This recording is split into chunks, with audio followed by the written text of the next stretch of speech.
Subhanahu wa ta'ala menyebutkan yang tadi dibacakan, alam tara kaifa daraballahu mathalan, apakah kalian tidak melihat bagaimana Allah Subhanahu wa ta'ala telah menjadikan perumpamaan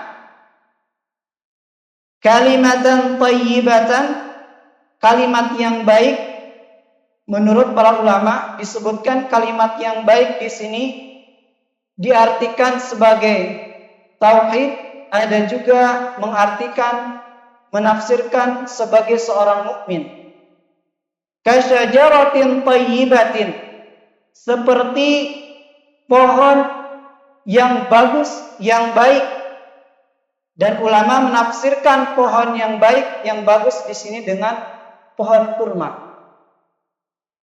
Asluha thabitu wa far'uha fis sama. Akarnya menancap ke bumi, wa far'uha fis sama.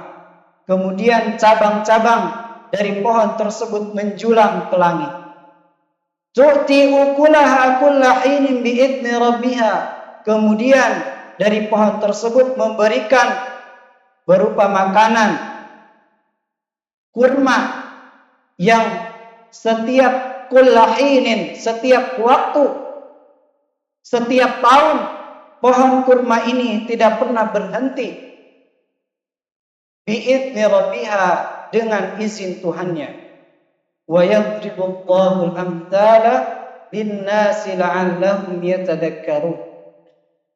Allah memberikan perumpamaan tersebut supaya orang-orang mengingat Allah Subhanahu wa ta'ala.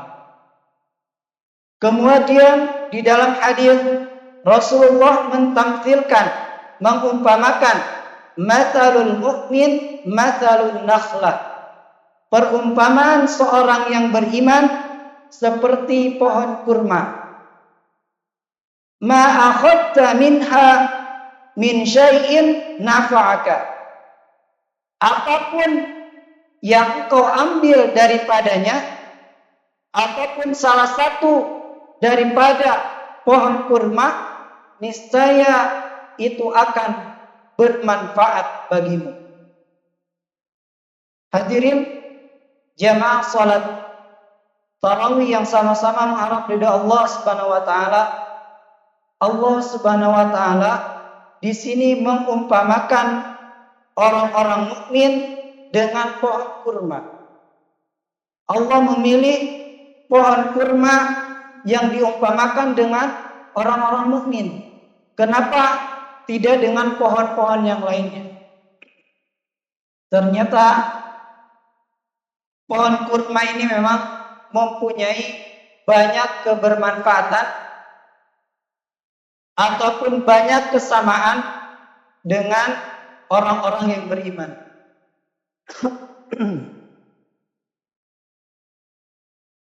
Para ulama menyebutkan sisi-sisi ataupun sifat-sifat yang sama dengan orang-orang yang beriman.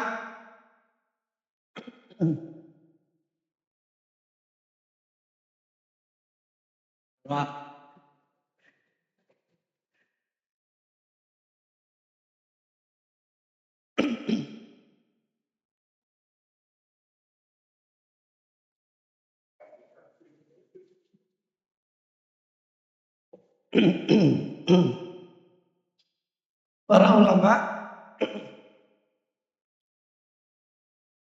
menyebutkan beberapa sisi kesamaan antara orang-orang yang beriman dengan pohon kurma. Di antara salah satunya, kenapa Allah Subhanahu wa taala mengumpamakan seorang mukmin dengan pohon kurma adalah dari segi kebermanfaatannya.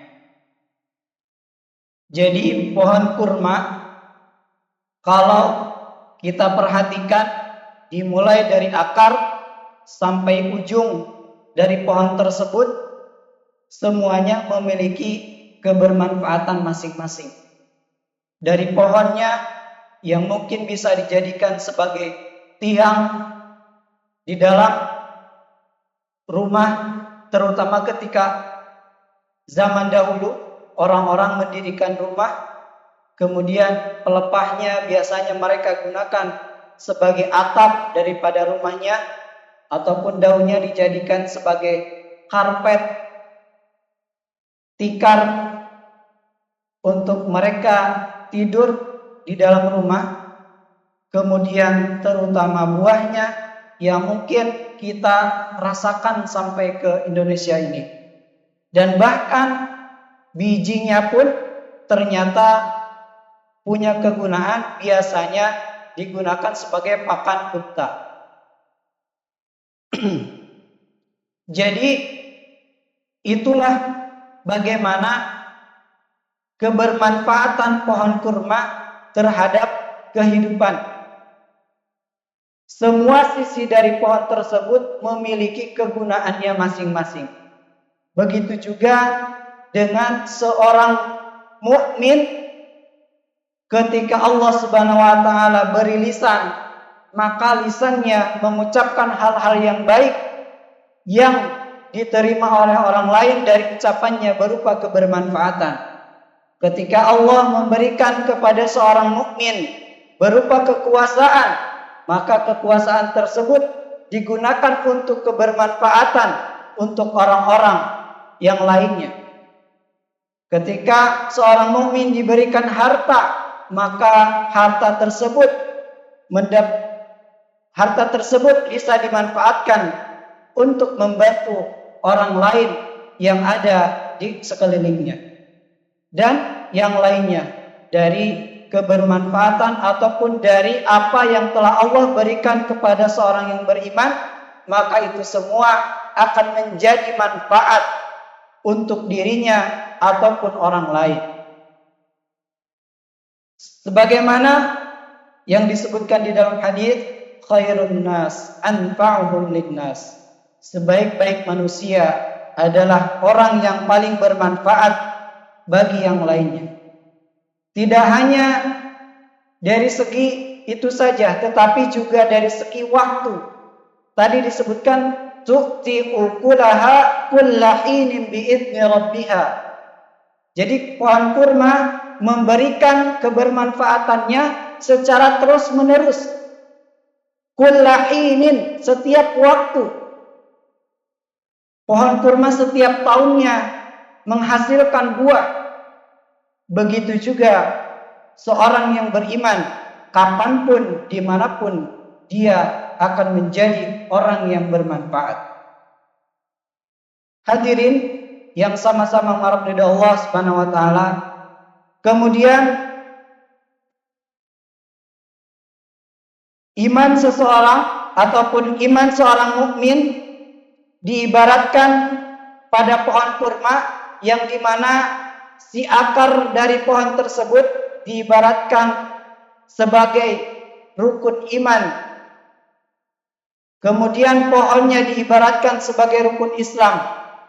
Dan cabang-cabangnya diibaratkan sebagai amal soleh. Sehingga kalau misalkan kita potong daripada cabangnya, tidak akan mematikan daripada pohon tersebut. Tetapi ketika akarnya kita potong, maka tumbanglah pohon tersebut. Dan ini mematahkan argumen daripada kaum Khawarij, bahwasannya menurut mereka ketika seseorang melakukan maksiat besar, maka telah dihukumi keluar dari ajaran Islam. Sementara menurut kita, orang yang melakukan maksiat dosa besar, maka dia masih dihukumi sebagai seorang Islam, tetapi dia mendapatkan dosa yang besar.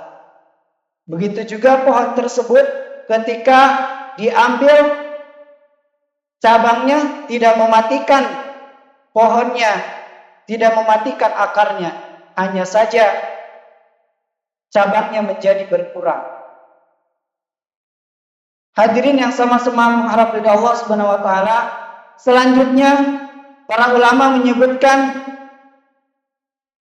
pohon kurma tersebut juga la tasqutu waraquha. Jadi daun-daun dari pohon kurma itu tidak berguguran, tidak pernah gugur.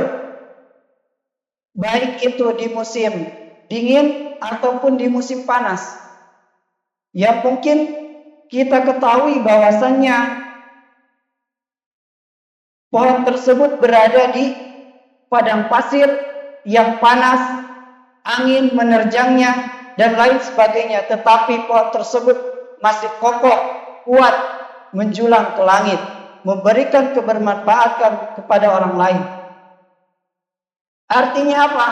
Bahwa seorang yang beriman oleh Allah Subhanahu wa taala akan diberikan berbagai macam ujian, cobaan, maka bagi seorang yang beriman itu tidak akan merubah, tidak akan mengubah keimanannya, perilakunya. Ketika diberikan ujian berupa sesuatu yang tidak diinginkan, maka dia bersabar. Diberikan ujian berupa kesenangan, maka dia bersyukur. Tidak ada bedanya bagi orang-orang yang beriman.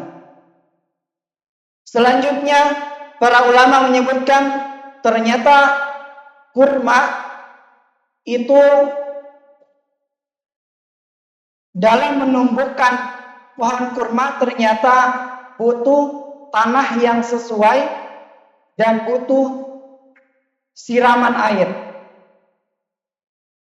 Begitu juga dengan seorang mukmin, untuk mempertahankan keimanannya, maka mereka membutuhkan lingkungan yang baik, lingkungan yang mendukung dirinya untuk banyak beramal soleh, sehingga dia membutuhkan masukan-masukan, siraman rohani, sehingga keimanannya tetap istiqomah, bahkan mungkin bisa naik karena siraman rohani ataupun taklim-taklim yang diberikan kepadanya. Rasulullah SAW menyebutkan sesungguhnya iman dalam diri kalian bisa menjadi lusuh sebagaimana baju yang kalian pakai. Ketika kita memakai baju, tentunya baju tersebut tidak selamanya bersih. Kalau kita pakai, pasti terkena dengan debu, kotoran dan lain sebagainya. Sehingga perlu kita untuk mencuci, perlu untuk membersihkan baju tersebut. Maka kata Rasulullah, fas'alullaha an yujaddidul iman. Maka mintalah kepada Allah supaya terus kita memperbaharui keimanan kita kepada Allah Subhanahu wa taala. Kemudian selanjutnya ternyata kalau kita perhatikan kurma itu tidak hanya satu jenis. Banyak sekali jenis kurma yang ada, bahkan saya pernah membaca mencapai 40 jenis dari jenis kurma. Kalau mungkin kita sering dengar kurma ajwa, sukari, dan lain sebagainya. Ternyata ada puluhan jenis kurma. Dilihat dari rasanya, bentuknya, bahkan mungkin mempengaruhi daripada harganya. Begitu juga keimanan kita semua. Tidak sama antara satu orang dengan yang lainnya. Tidak sama antara seorang mukmin yang satu dengan mukmin yang lainnya. Walaupun sama-sama beriman, tetapi tingkatan keimanannya berbeda. Sehingga makanya biasanya imam itu harus menyesuaikan dengan keadaan makmum yang memang makmum tersebut mungkin keimanannya tidak seperti orang-orang yang memiliki keimanan yang tinggi, yang mungkin bacaannya inginnya panjang, menikmati bacaan, maka kita harus menyesuaikan dengan orang-orang yang ada di belakang kita. Sebagaimana yang difirmankan oleh Allah, "Tsumma awratnal kitaba alladziina istafaina min ibadina, faminhum dzalimun li nafsihi wa minhum muqtasidun wa minhum sabiqun bil khairat." Jadi Allah Subhanahu wa taala mengkategorikan ada orang yang dzalimun li nafsihi, orang yang beriman itu dia melaksanakan kewajiban tetapi juga kemaksiatan lanjut. Dzalimun li nafsi. Ada juga orang yang muqtasid, orang yang melaksanakan hal-hal yang wajib tetapi mungkin yang sunnah sebagiannya dia tinggalkan. Dan ada juga orang yang sabiqun bil khairat, yang berlomba-lomba dalam kebaikan. Kemudian kurma, ternyata semakin tua pohon kurma, maka buah yang dihasilkan dari pohon tersebut semakin berkualitas. Maka tentunya seorang yang beriman semakin usianya bertambah, maka keimanannya seharusnya semakin kokoh, keimanannya semakin bertambah. Jangan sampai sebaliknya. Kata Rasulullah ketika ditanya, bagaimana orang yang paling baik ya Rasulullah? Man tala ruhu wa hasuna amal. Orang yang umurnya panjang dan amalnya baik. Dan orang yang paling buruk adalah man tala umruhu wa sa'a amal. Orang yang paling buruk adalah orang yang panjang umurnya tetapi amalnya juga buruk. Dan yang terakhir, sebetulnya banyak sisi-sisi kesamaan dari pohon kurma, tetapi saya sebutkan di sini hanya 7 kesamaan antara pohon kurma dengan orang yang beriman.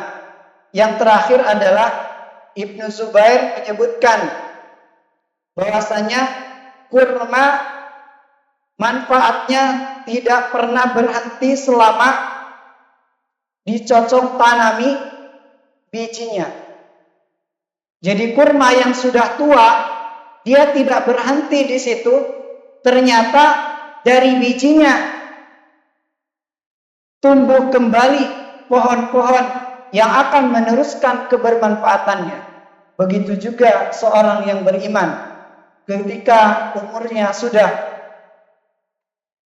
tidak ataupun sudah mendekati ajalnya, maka mereka mempunyai anak-anak yang mereka didik supaya beriman kepada Allah Subhanahu wa taala dan meneruskan amal soleh yang selama ini telah dilaksanakan ketika selama hidupnya. Maka di dalam hadis disebutkan, idza mata ibnu Adam in qata'a amaluhu illa min thalath, yaitu shadaqatun jariyatun, ilmun yuntafa'u bihi, wa waladun salihun yad'u lah. Yaitu dengan salah satunya berinvestasi, sedekah jariyah, ilmu yang bermanfaat yang diajarkan kepada orang lain, kemudian orang lain mengajarkan kepada yang lainnya, dan seterusnya. Dan anak yang soleh yang senantiasa mendoakan kepada kedua orang tuanya. Itulah para hadirin yang sama-sama mengharap ridha Allah Subhanahu wa taala. Jadi Allah Subhanahu wa taala mengumpamakan seorang mukmin dengan pohon kurma. Ujungnya adalah liyadriballahu amtsala lin-nasi la'allahum yatadzakkarun, supaya manusia ini mengingat Allah Subhanahu wa taala. Semoga dengan disebutkannya kesamaan antara pohon kurma dengan seorang mukmin, maka semoga kita menjadi orang-orang yang disifatkan oleh Allah Subhanahu wa taala seperti pohon kurma yang kebermanfaatannya bisa dirasakan oleh orang lain, tidak hanya waktu tersebut, bahkan sampai kita meninggal pun orang lain masih merasakan kebermanfaatan dan lain sebagainya. Itulah yang bisa disampaikan pada malam kali ini. Semoga bermanfaat khususnya untuk diri saya pribadi dan umumnya untuk jemaah sekalian. Mohon maaf atas segala kekhilafan, kesalahan hanya datang dari diri saya pribadi dan kebenaran hanya datang dari Allah Subhanahu wa taala. Ditutup dengan doa subhanakallahumma wa bihamdika asyhadu an la ilaha illa anta astaghfiruka wa atubu ilaik. Wassalamualaikum warahmatullahi wabarakatuh.